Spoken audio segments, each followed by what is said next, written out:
할렐루야. 네, 네, 오랜만에 수요예배에서 서로들 뵈시니까 기쁘시죠? 네, 예배 시작 전에 네, 시끌벅적하더라고요. 네, 그래서 한 주 지난주에 때 기간으로 쉬었었는데요. 오랜만에 예배 공동체로 이렇게 모이니까 또 하나님께서 교회 공동체 해주시는 기쁨이 또 우리에게 또 있지 않나, 제가 그런 생각을 해봤습니다. 또 그런 느낌이 들었고요. 예. 여러분 활짝 이렇게 웃으시면서 서로 인사하시는 모습 보니까 저도 참 보기가 좋았습니다. 한 번 더 인사해볼까요? 옆에 분하고 축복하면서. 네. 네. 오랜만에 뵈서 정말 반갑습니다. 사랑하고 축복합니다. 이렇게 한번 인사해 보실까요? 네. 참 이 예배 시간이 특별한 것이 다 이 여성 성도님만 이렇게 모여 계신 게 참 특별한 것 같아요. 네. 네, 언젠가 남자 성도님도 한번 오시겠죠? 오시면 안 좋은 건가요? 네.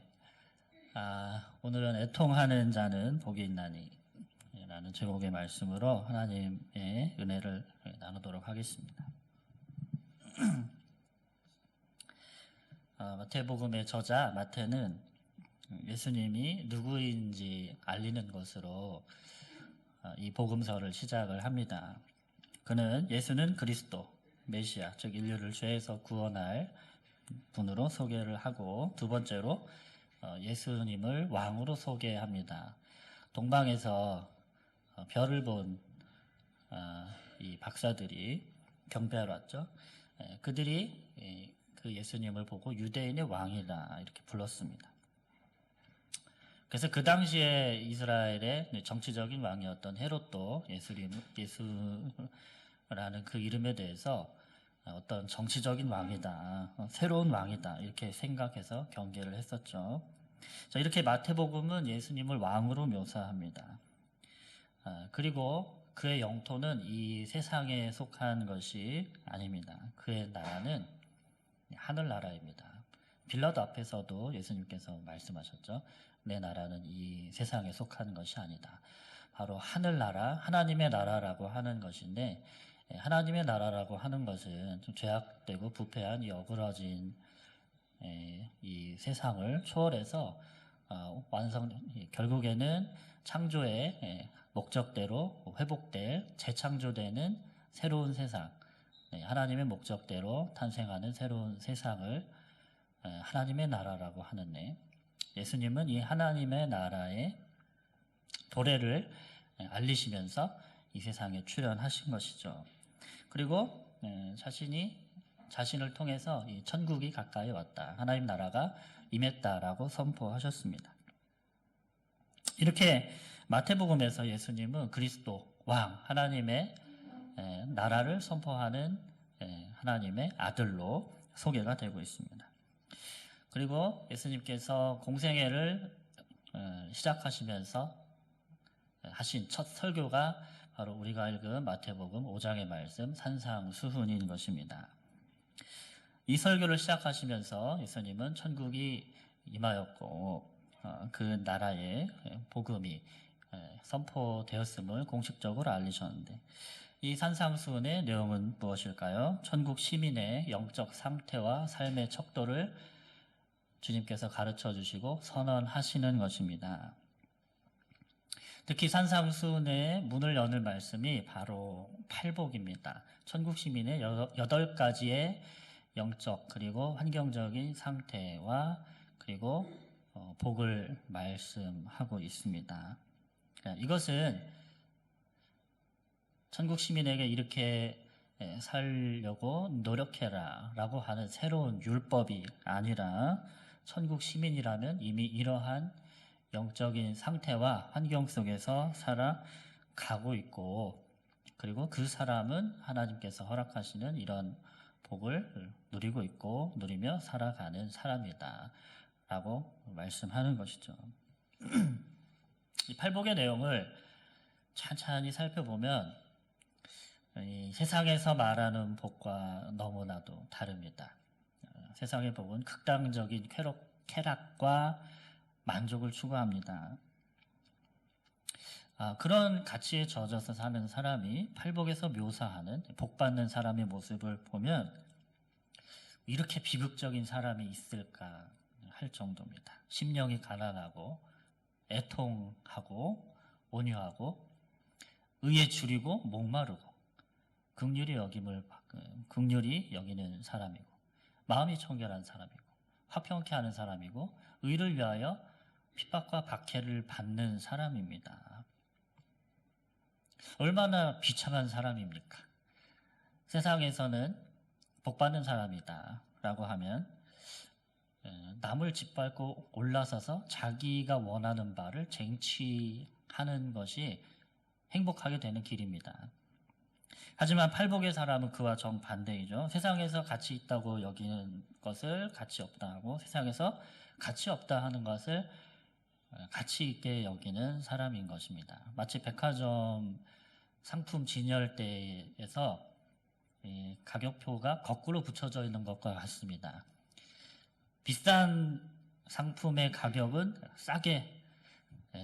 싸구려처럼 값이 붙여져 있고 아주 값싼 상품에 아주 고가의 가격표가 붙여져 있는 것과 같은 것이 바로 이 팔복에서 말하는 행복의 모습이죠. 세상 사람들이 볼 때는 그래서 뭐 이런 싸구려 인생이 있나 싶은 것이 팔복의 사람입니다. 그러나 예수님께서 가르쳐 주시는 복은 외적인 복이 아닙니다. 하나님과의 관계에서 오는 내적인 복이고 그리고 그 복이 천국에서 맛보게 해주는 행복인 것입니다. 사랑하는 여러분, 오늘 저와 여러분은 주 예수 그리스도를 구주로 고백하는 천국 시민인 줄로 믿습니다. 아멘. 그래서 이 복의 사람으로서 이 팔복을 누리고 이 땅에서 참 천국 백성으로 살아가시기를 주님의 이름으로 축복합니다. 아멘. 자, 그렇다면 오늘 본문의 주님의 말씀에 애통하는 자는 복이 있나니 그들이 위로를 받을 것이며 라고 하는 이 말씀은 우리에게 무엇을 가르쳐주고 있을까요? 그리스도인의 삶을 기대하기를 우리들이 예수님 믿고 이렇게 구원받은 사람이 되면 이 세상에서 항상 기쁘고 그리고 쾌활한 삶을 살 것이다. 이렇게 많은 사람이 기대를 합니다. 그러나 종종 그렇지 못합니다. 그리스도인으로 살고 있지만 종종 그리스도인들에게도 아픔이 찾아오고 슬픈 일들, 또 비극적인 일들도 찾아옵니다. 행복하고 싶지만 불행한 일들이 그리스도인들을 비껴가지 않는다는 것이죠. 성경의 인물 중에 보면 욥이 그러한 일을 겪었습니다. 그는 자신이 생각하기에는 하나님 앞에서 범죄한 것이 아무것도 없다 이렇게 생각했는데 가족도 잃고 재산도 다 잃어버리는 이런 아픔을 겪었죠. 그래서 내가 왜 이런 일을 겪어야 되나 참 억울해하고 참 고통스러워했던 그런 모습을 우리가 봅니다. 또 두 명의 누나를 둔 이 나사로의 죽음을 또 볼 수 있습니다. 나사로가 죽었을 때 또 많은 사람들이 슬퍼했습니다. 그 젊은 청년 나사로가 왜 죽어야 하는지 젊은 나이에 왜 비명행사해서 예수님도 눈물을 흘렸었죠. 그의 죽음 앞에서. 이렇듯 그리스도인의 삶에는 애통하게 만드는 일들이 벌어집니다. 그것은 세상이 절대 알아주지 못하고 위로하지 못하는 일들입니다. 세상은 애통하는 자에게 복을 주지 못합니다. 애통하는 자를 위로할 수 없습니다. 그러나 예수 그리스도께서는 슬퍼하는 자를 위로하십니다. 그리고 그 위로를 복이라고 합니다. 헬라어에서 슬퍼하다라고 하는 동사는 9가지나 됩니다. 굉장히 많죠. 슬픔을 의미하는 단어가 9가지나 되는데 그만큼 이 슬픔, 애통이라고 하는 감정, 또 그러한 일들은 우리 삶에 굉장히 다양하게 깊숙이 들어와 있다는 것이죠. 특별히 주님이 말씀하신 애통하다라고 하는 말은 헬라어로 펜테오라고 하는 동사인데, 이 헬라어의 슬픔을 뜻하는 9가지 동사 중에 가장 강한 뜻을 가지고 있습니다. 예수님이 돌아가셨을 때 사람들이 슬퍼하며 울고 있는 모습을 묘사하는 단어가 바로 이 펜테오라고 하는 단어였습니다. 그만큼 지금 예수님께서 애통하는 자다라고 했을 때 그 사람의 모습은 통렬한 아픔과 슬픔을 가진 사람을 말하고 있는 것입니다. 그렇다면 천국 시민은 무엇을 애통해 하고 슬퍼하는 것일까요? 살펴보겠습니다. 첫 번째로 사랑하는 사람을 잃어버린 것에 대한 슬픔이 있습니다. 마태복음 9장 15절 말씀에 보면, 제가 읽겠습니다. 예수께서 그들에게 이르시되 혼인집 손님들이 신랑과 함께 있을 동안에 슬퍼할 수 있느냐? 그러나 신랑을 빼앗길 날이 이르리니 그때에는 금식할 것이니라. 네, 여기서 신랑과 함께 있을 동안 슬퍼할 수 있느냐, 이때 이 단어가 쓰였고요. 그 다음에 마가복음 16장 10절에 보면 예수님이 돌아가셨을 때의 상황입니다. 마리아가 가서 예수와 함께 하던 사람들이 슬퍼하며 울고 있는 중에 이 일을 알리매. 그래서 여기서 이 펜테오라고 하는 단어, 슬퍼하다라고 하는 단어는 사랑하는 사람이 없는 것에 대한 슬픔을 나타내기 위해서 사용되었습니다. 예수님이 이 세상을 떠나셨을 때 많은 사람들이 예수님을 그리워하며 슬퍼했습니다. 예수님은 죄가 없으신 분이었지만 죄인인 인간을 위해서, 인간의 죄를 대신하기 위해서 모진 고문을 받으시고 십자가에서 비참하게 돌아가셨습니다. 그것을 본 사람들의 마음이 얼마나 아팠겠습니까? 마리아가 부활한 예수님을 만났습니다. 그리고 사람들에게 이 기쁜 소식을 알리러 갔는데 사람들은 예수님의 죽음을 슬퍼하고 있는 상태였습니다. 우리 역시 사랑하는 사람이 세상에 함께 있지 못할 때 슬픔을 겪습니다. 특히 갑작스럽게 닥쳐오는 사랑하는 사람과의 이 현세에서의 이별은 우리로 하여금 큰 슬픔에 빠지게 합니다. 지금도 우리 중에 예상치 못한 가족들과의 이별 때문에 마음 아파하고 힘들어하는 분들이 있을지 모릅니다.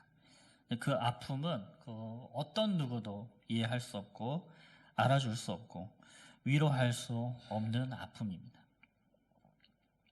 이 아픔을 그리스도께서는 아십니다. 그리고 그 상실의 아픔으로 인하여서 고통하고 있는 사람들에게 복이 있을 것이니 우리 주님의 위로가 있을 것이라는 복된 주님의 위로의 말씀인 것입니다. 자, 두 번째로 죄로 인한 슬픔이 있습니다. 하나님께 우리가 충성하지 못하고 순종하지 못하고 말씀대로 살지 못해서 죄를 지어서 그 이후에 밀려오는 나 자신에 대한 환멸감, 후회, 죄책감, 또 그 죄의 결과가 주는 고통 때문에 우리는 슬퍼하게 됩니다. 다윗은 하나님 앞에서 굉장히 의롭게 살던 인물이었지만 하나님께 언약을 받고 나라가 번영의 길로 들어서고 또 전쟁에서 계속 승리하고 그렇게 탄탄대로를 걸어갈 때 마음이 나태해져서 큰 실수를 하게 됩니다. 그가 다른 사람의 아내를 취해서 간음을 하고 그리고 그 남편을 살인을 하고 그리고 그것을 무마하기 위해서 또 거짓말을 하고 그는 그때에 십계명의 모든 죄를 다 저질렀습니다. 그때 그가 그의 침상을 눈물로 적실 정도로 슬퍼하며 회개하는 모습을 보여줍니다. 자신의 죄에 대해서 참 내가 잘못했구나 애통해하며 그 슬픔의 눈물을 하나님 앞에서 쏟는 모습을 보여줍니다. 사도 바울은 예수 그리스도를 대적했고 그리고 예수 그리스도를 따르는 사람들을 죽이는 아주 잔인한 사람이었습니다. 그렇게 하면서도 그는 그것이 의로운 일이다 그렇게 굳게 믿었습니다. 착각을 한 것이죠. 그런데 그가 다메섹 도상에서 예수 그리스도를 빛으로 만나게 됩니다. 그 이후로 3일 동안 먹지도 못하고 자지도 못하면서 보지도 못하면서 지냈습니다.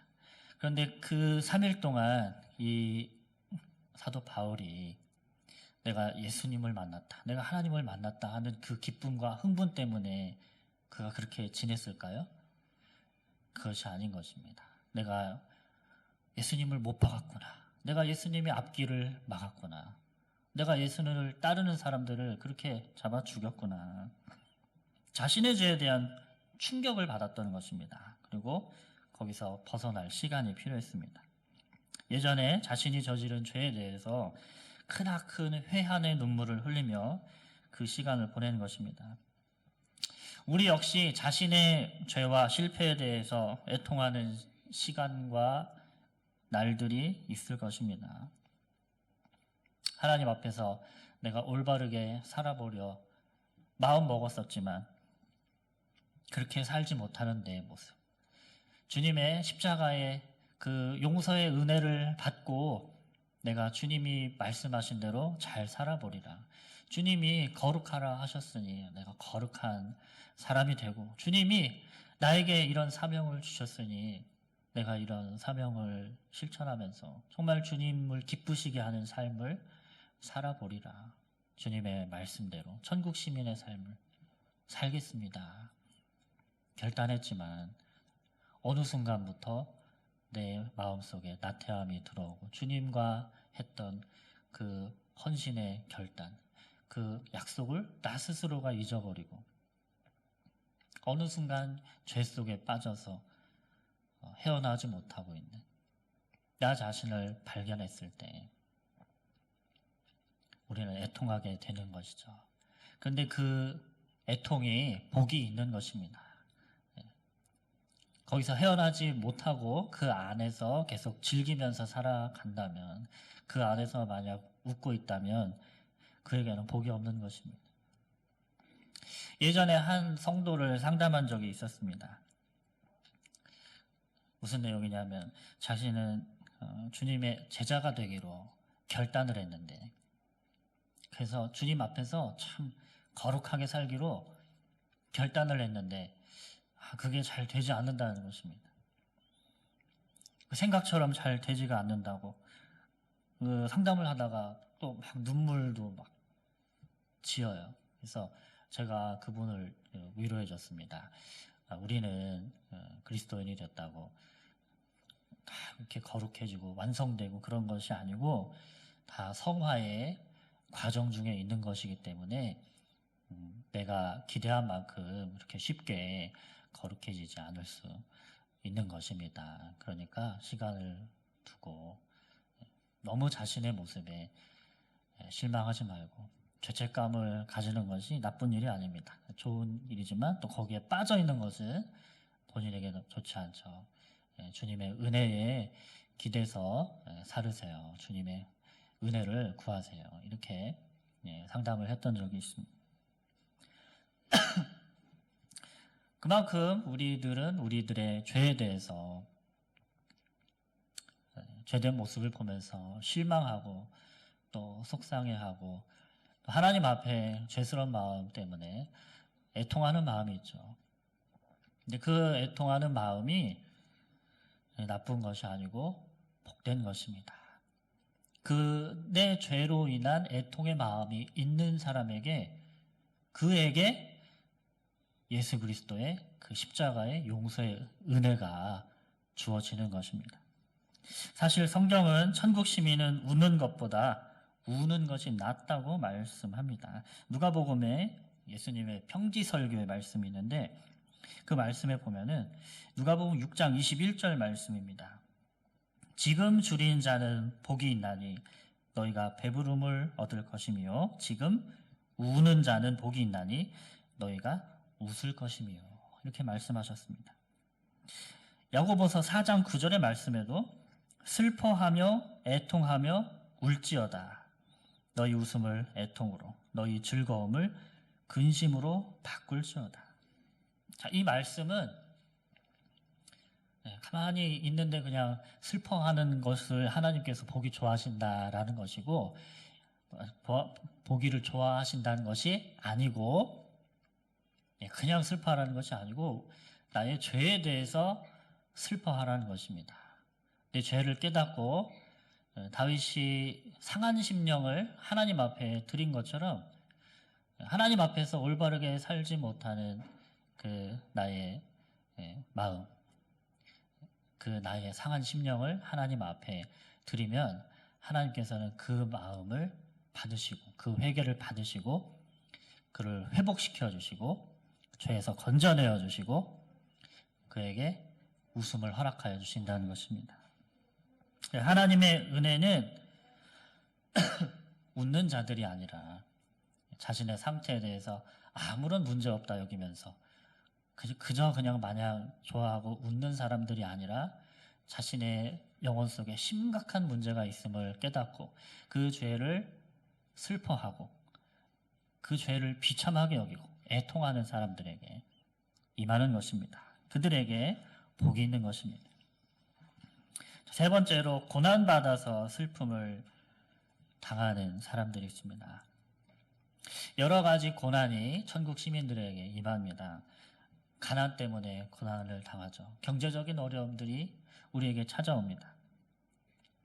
경제적인 가난은 우리를 앞길을 막막하게 만들고 또 내가 책임져야 되는 가족들을 봤을 때 참 참을 수 없는 그런 미안함을 가지게 만듭니다. 또 경제적인 가난뿐만 아니라 영적인 가난도 있습니다. 영적인 가난은 우리의 심령을 곤고하게 만들고 또 갈급하게 합니다. 또 때로는 주변의 사람들로 인해서 고난을 당합니다. 사악한 사람들 때문에 억압을 당하고 고통을 겪을 때에 우리는 그 가운데서 아무런 목소리도 내지 못하고 또 인내해야 하는 입장에 처할 때도 있습니다. 차별을 당하고 불합리한 일을 당하고 욕을 먹으면서도 별다른 대응을 하지 못하고 또 내가 그리스도인이기 때문에 참고 인내해야 하는 그런 일들도 있습니다. 또 더 억울한 것은 우리를 괴롭게 하는 그런 사악한 사람들이 벌을 받기는커녕 더 번영하는 것을 볼 때 우리의 가슴은 더욱더 무너집니다. 하나님을 위한 사역을 할 때 받는 고난도 있습니다. 하나님을 무시하는 이 세상은 하나님의 사역자를 억압하고 복음의 전파를 방해하며 핍박을 합니다. 사명자는 낙심하지 않는다. 그런 말씀도 있지만 세상에서 주는 시련과 시험들, 그런 어려움들을 우리가 당하면서 부딪히게 되면 소명자의 눈에도 눈물이 흐르게 마련입니다. 슬퍼하고 애통하는 것입니다.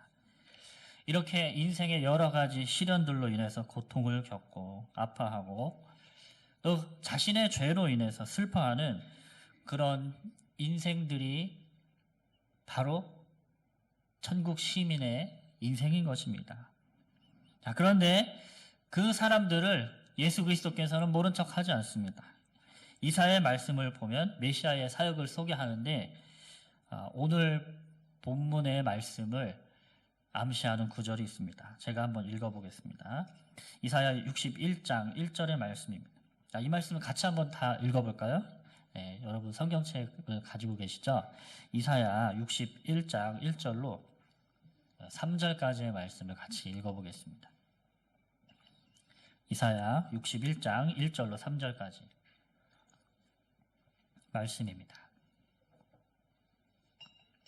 네, 찾으셨나요? 찾으셨나요? 네, 같이 읽겠습니다. 네, 주 여호와의 영이 내게 내리셨으니 이는 여호와께서 내게 기름을 부으사 가난한 자에게 아름다운 소식을 전하게 하려 하심이라. 나를 보내사 마음이 상한 자를 고치며 포로된 자에게 자유를, 갇힌 자에게 노임을 선포하며 여호와의 은혜의 해와 우리 하나님의 보복의 날을 선포하여 모든 슬픈 자를 위로하되 무릇 시온에서 슬퍼하는 자에게 화관을 주어 그 죄를 대신하며 기쁨의 기름으로 그 슬픔을 대신하며 찬송의 옷으로 그 근심을 대신하시고 그들이 의의 나무 곧 여호와께서 심으신 그 영광을 나타낼 자라 일컬음을 받게 하려 하심이라. 네, 뭐라고 말씀합니까? 모든 슬픈 자를 위로하되 무릇 시온에서 슬퍼하는 자에게 화관을 주어 그 죄를 대신하며 기쁨의 기름으로 그 슬픔을 대신하며 찬송의 옷으로 그 근심을 대신하시고. 이 말씀을 보니까 이 땅에 오신 메시아의 사역은 위로하는 사역이라는 것입니다. 이 땅에 주님의 백성들의 현재의 상태는 애통하고 슬퍼하고 있는 것입니다. 그러나 미래에는 위로를 받을 것이라는 말씀입니다. 하나님께서 그들에게 복을 주시고 그들의 마음을 위로해 주실 것입니다. 바로 예수 그리스도를 통해서. 이 위로의 복은 믿지 않는 자들은 누릴 수 없는 복입니다. 오직 예수 그리스도를 믿고 구원받고 그분의 백성된 사람들만이 얻을 수 있는 평안이고 위로이고 축복인 것입니다. 영국의 유명한 설교자였던 스펄전 목사님은 이렇게 말을 했습니다. 슬픔은 얼마나 큰 축복인가. 주님이 나에게 찾아오셔서 위로를 해주시니 얼마나 큰 축복인가. 우리가 슬퍼한다면 축복받은 것이다. 왜냐하면 그것은 신령한 위로자 보혜사를 만나는 것이기 때문이다. 우리들의 슬픔의 시간은 우리들의 기쁨의 시간보다 더 큰 위로와 안식을 가져온다. 그렇습니다. 지금 우리들이 슬퍼한다면 그것은 위로자 주님을 만날 시간입니다. 애통하는 사람은 주님으로부터 위로와 평안을 얻는 시간을 갖게 될 것입니다. 제가 한 가지 이야기를 들려드리겠습니다. 예전에 인도에서 있었던 일입니다. 어떤 어머니가 사랑하는 아기를 갑자기 잃게 되었습니다. 아기가 죽은 것입니다. 큰 슬픔을 당했습니다. 이 어머니는 이 아기를 살리고자 부처를 찾아갔습니다. 부처는 이 아기가 죽은 어머니를 위로하기 위해서 이 어머니에게 한 가지 명령을 내렸는데 사발 하나를 가지고 가서 마을 곳곳을 돌아다니면서 겨자씨를 구해오라는 것이었습니다. 조건이 있었는데 그 조건은 돌아다니는 그 집들 중에 사람이 죽어나가지 않은 집에서만 그 겨자씨를 얻어오라는 것이었습니다. 이 부처의 명령대로 이 어머니는 사발을 들고 마을 곳곳을 돌아다녔습니다. 집집마다 문을 두드리면서 이 겨자씨를 달라고 이야기를 해 보았습니다. 그리고 이 부처에게 돌아왔습니다. 부처가 이 어머니에게 물어보았죠. 겨자씨를 구해왔느냐? 구해오지 못했습니다. 왜 구해오지 못했느냐? 모든 집에서 사람이 죽어나가지 않은 집이 아무 집도 없었습니다. 부처는 말하기를 사람이 죽는 것은 세상의 이치다. 죽지 않는 사람이 어디 있느냐? 내 아기가 죽은 것도 그냥 받아들여라. 모든 사람은 죽는 것이다. 부처의 사상은 사람을 훈련시켜서 슬픔이라는 감정을 느끼지 못하도록 하는 것이었습니다. 부처의 사상은 슬픔이라는 감정을 애통이라고 하는 것을 악으로 여겼습니다. 그래서 부처가 슬픔을 위로하는 방식은 슬픔은 모두가 겪는 평범한 일이라는 것입니다. 그래서 인생은 원래 그런 것이다. 다 그렇게 사는 것이다. 그러니 뭘 슬퍼하느냐. 모든 사람이 다 똑같지 않느냐. 여러분, 그러나 우리의 구주 되신 예수 그리스도께서는 우리의 슬픔을 아무것도 아닌 것으로 여기지 않으십니다. 그분은 우리의 슬픔을 위로해 주십니다. 그분은 우리의 슬픔에 공감해 주시는 분이십니다. 그런 애통하는 자들은 복이 있나니 위로가 그들의 것입니다. 라고 우리를 위로해 주신 분이십니다. 세상은 절대 줄 수 없는 위로를 우리 주님께서는 그들의 백성들에게 약속해 주셨습니다. 주님은 이 땅에서 탄식하고 슬퍼하고 마음의 고통을 느끼고 가난을 겪고 그리고 육체의 모든 고통을 다 당하신 분이십니다. 그렇기 때문에 인간이 가지고 있는 모든 연약함과 고통과 슬픔과 억울함과 그리고 불안과 불안정함과 아픔을 다 이해하고 계시는 것입니다. 주님은 슬픔을 겪는 사람들에게 그냥 돌아가라, 다 그렇게 사는 것이다 라고 하는 것이 아니라 그들을 더욱 가까이 하시고 그들을 안아주시는 주님이십니다. 하나님은 슬픔을 좋아하는 분은 아니지만 슬퍼하는 자를 보는 것을 기뻐하십니다. 왜냐하면 슬픔 가운데서 인간은 자신에게 집중하였던 그 마음을 돌이켜서 하늘을 향해서 하나님께 외치고 그리고 하늘을 향한 문을 열며 하나님께 나아가기를 소망하기 때문입니다. 그리고 하나님은 그에게 들어가서 그를 도와주시는 것입니다. 그러므로 슬픔은 천국 시민에게 양약과 같습니다. 슬픔은 인간을 좀먹는 교만과 이기심을 죽이고 오직 주님만을 의지하기 때문입니다. 의지하게 하기 때문입니다. 그래서 슬픔은 우리가 늘 바랄 만한 것은 아니지만 슬픔은 주님을 사랑하는 자녀들이 복을 받는 통로이며 기쁨으로 향하는 전환점인 것입니다. 때론 우리가 이 땅에서 살아갈 때 하나님도 이 아픔을 위로해 주시지 못할 거야. 하나님이 내 마음을 알아주실까? 이렇게 애통한 내 마음을 하나님이 위로해 주실 수 있을까? 할 정도로 큰 아픔을 겪을 때가 있습니다. 그러나 하나님께서 우리를 위로하지 못하실 일은 없습니다. 하나님은 자기의 하나뿐인 아들을 잃어버리는 고통을 당하셨습니다. 아무 죄 없는 그 아들을 죄인들을 위해서 내어주시고 그 아들의 육체가 찢기고 그 영혼이 지옥으로 향하는 그 고통으로 겪는 것을 아버지께서는 다 보시고 다 참으셨습니다. 그렇게 아들을 내어주신 하나님께서 하나님의 백성들의 고통을 보시고 위로해 주지 못할 일은 아무것도 없습니다.